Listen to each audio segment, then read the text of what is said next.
26 नवंबर 2023 आज का दिन, और आज के इतिहास पर नजर डालते हैं। 1949 आज वैसे संविधान दिवस है, जिसे हम कॉन्स्टिट्यूशन डे भी बोलते हैं या लॉ डे भी बोलते हैं, दोनों चीज़ें कही जाती हैं इस पर ऑफिशियली आज के दिन। क्यों 1949 में आज के दिन? हम जानते हैं कि भारत का संविधान बनाने के लिए एक कॉन्स्टिट्यूएंट असेंबली बनी थी, बिल्कुल संविधान सभा बनाई गई थी, पूरे प्रतिनिधि थे उसमें 300 लोग।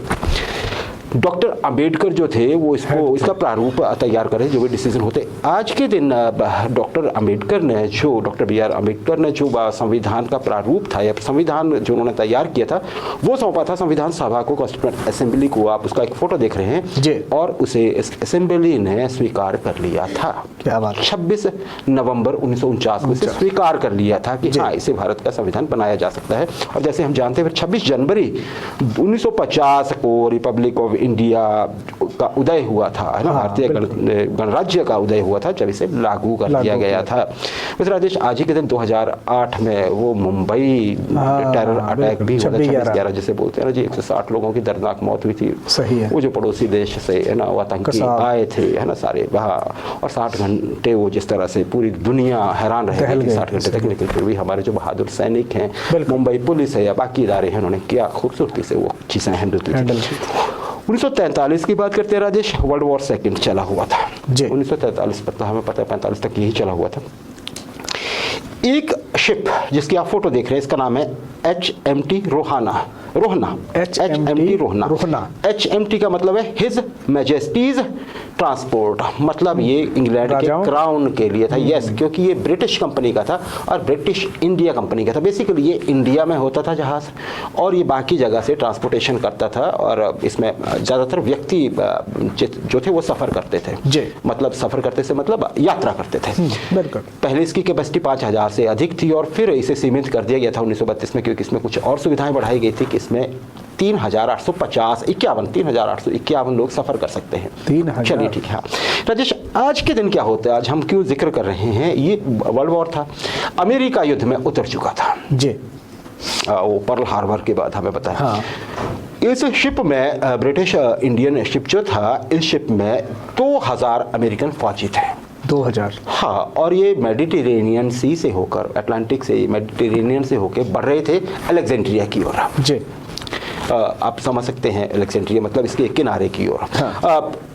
पर राजेश, अल्जीरिया के तट पर जब ये जहाज निकल, इसमें बहुत सारा शिप थे, ऐसा नहीं था अकेला चला हुआ था, बहुत सारे थे।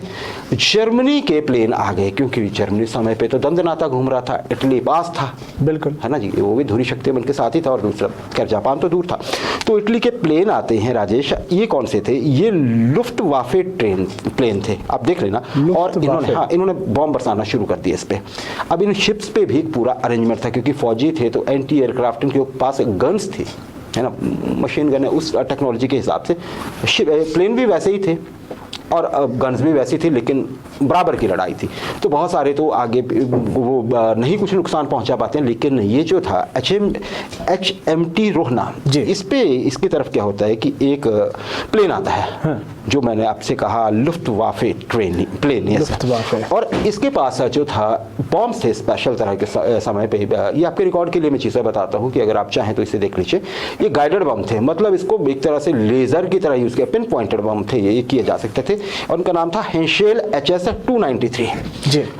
इनसे अटैक करता है प्लेन आके इस जहाज पे, और भी प्लेन होते हैं, कुछ को 4 या 5 प्लेन जो थे वो मार गिराए जाते हैं, लेकिन फिर भी 1-2 बम जो थे वो इस शिप पे गिर जाते हैं। उससे पहले बड़ी भगदड़ मची होती है, क्योंकि फौजी होते हैं सारे, भागो भागो प्लेन आ रहे हैं, और नीचे से अटैक, सारे फौजी थे तो गन्स वगैरह, लेकिन फिर भी ये हो जाता है। बड़ी देर बाद ये जहाज डूब भी जाता है राजेश, कुछ लोग बचाए भी जाते हैं, लेकिन अब देखिए इसमें कितने लोगों की मौत हो गई थी, मैं बताता हूँ। 1138 लोगों की मौत हो गई थी, इसमें अधिकतर सैनिक थे, और 1015 थे वो सैनिकों की संख्या जो अमेरिकन थे। ये उस समय तक भी, अभी तक भी समंदर के बीच में किसी एक दिन में अमेरिकन सैनिकों का सबसे बड़ा लॉस का फिगर है। बिल्कुल, है ना जी। अच्छा, 1942 की बात कर लेते हैं राजेश, पुरानी चीजें आ रही है।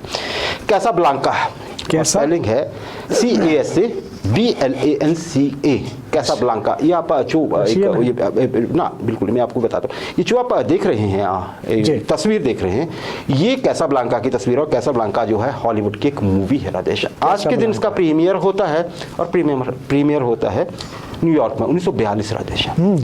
और अभी भी आज की डेट में भी जब क्रिटिक्स जो हैं हॉलीवुड में बनी सबसे अच्छी फिल्मों का जिक्र करते हैं तो उनमें से एक मूवी ये है। अगर आपने नहीं देखी होगी तो कोशिश करिएगा आप कहीं इसको देख पाएँ, बहुत अच्छी फिल्म है ये। हॉलीवुड हिस्ट्री की मैंने आपसे बात कह दी राजेश, ये तो इसमें देखिए ये भी वर्ल्ड वॉर सेकेंड की हिस्ट्री पर ही बनी हुई है। इसमें जो आप देख रहे हैं मूवी, इसमें क्या होता है, पृष्ठभूमि वो है और अफ्रीका, नॉर्थ अफ्रीका का एक मोरक्को की जैसे इसमें दिखाया गया है कि वहाँ पे एक नाइट क्लब है, उसमें एक अमेरिकन है जिनका नाम हम्फ्री बोगार्ट है। हम्फ्री बोगार्ट जो हीरो थे, वो उसका रोल कर रहे थे कि ये पहले एक सर्विसमैन थे और फिर वहाँ पे नाइट क्लब खोलते हैं। और इसमें जो लीड थी, फीमेल लीड थी, वो थी इनग्रिड बर्गमैन, और ये उनकी एक्स जो आप ये कहिए कि उनकी पूर्व प्रेमिका की भूमिका में थी। बहुत बढ़िया सी मूवी है ये। हम जिक्र क्यों कर रहे हैं इसे, 4 एकेडमी अवार्ड्स के लिए, ऑस्कर अवार्ड्स के लिए नामित किया गया था, जिनमें से इसको 8 के लिए किया गया था राजेश। 8 के लिए किया था, 3 इनको मिले थे। एक तो बेस्ट पिक्चर का अवार्ड, साल की सबसे अच्छी फिल्म है, एक बेस्ट डायरेक्टर अवार्ड, और तीसरा मिला था बेस्ट स्क्रीन प्ले। तो ये इसको फिर मिले थे। पर अभी भी ये जो क्लासिक हैं हॉलीवुड की, उनमें ये बहुत टॉप पे है ये मूवी, और नाम है कैसाब्लांका। देखिएगा आप जी।